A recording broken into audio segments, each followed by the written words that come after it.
ঢাকায় কয়েকটি বিদেশি দূতাবাসে হামলার হুমকি গুরুত্ব দিয়ে তদন্ত করছে আইনশৃঙ্খলা রক্ষাকারী বাহিনী। এরই মধ্যে দূতাবাসগুলোর কর্মকর্তাদের সঙ্গে বৈঠক করেছে পুলিশের counter terrorism and transnational crime CTTC এবং ডিবি।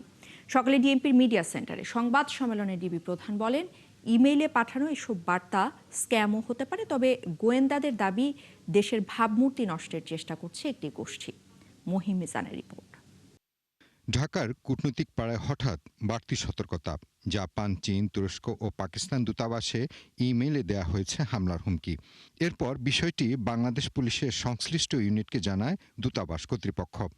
নিউ রিফ্রেশিং টেস্টে চিয়ার আপের নিউ রিফ্রেশিং টেস্ট এতটাই বেটার যে মন বলে চিয়ার আপ। বারিধারায় চীন ও জাপানি দূতাবাসে বৈঠক করেন পুলিশ কর্মকর্তারা। সংশ্লিষ্ট দূতাবাসগুলোর নিরাপত্তা পরিস্থিতি পর্যালোচনা করে প্রয়োজনীয় ব্যবস্থা নিয়ে হয় আলোচনা। হামলার হুমকিটি গুরুত্ব দিয়ে তদন্তের দায়িত্ব দেওয়া হয়েছে ডিএমপির বিশেষায়িত ইউনিট সিটিটিসিকে। পাশাপাশি কাজ করছে ডিবি পুলিশ। 3-4টা দূতাবাস এবং আমাদের কয়েকটা সরকারি দপ্তরেও দিয়েছে।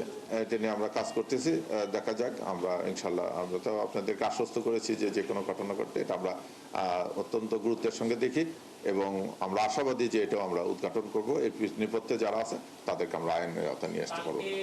সংবাদ সম্মেলনে ডিএমপির এই অতিরিক্ত কমিশনার জানান, এইসব ইমেল বার্তায় সরাসরি জঙ্গি বা সন্ত্রাসী হামলার সুনির্দিষ্ট কোনো তথ্য নেই।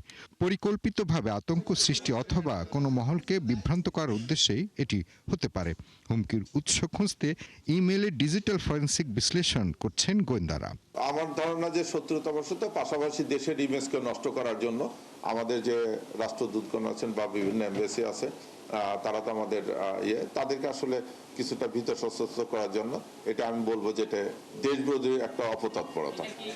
এরই মধ্যে ঢাকার কূটনৈতিক এলাকাগুলোতে আইনশৃঙ্খলা বাহিনী নজরদারি বাড়ানো হয়েছে। মহিম মিজান, ৭১, ঢাকা।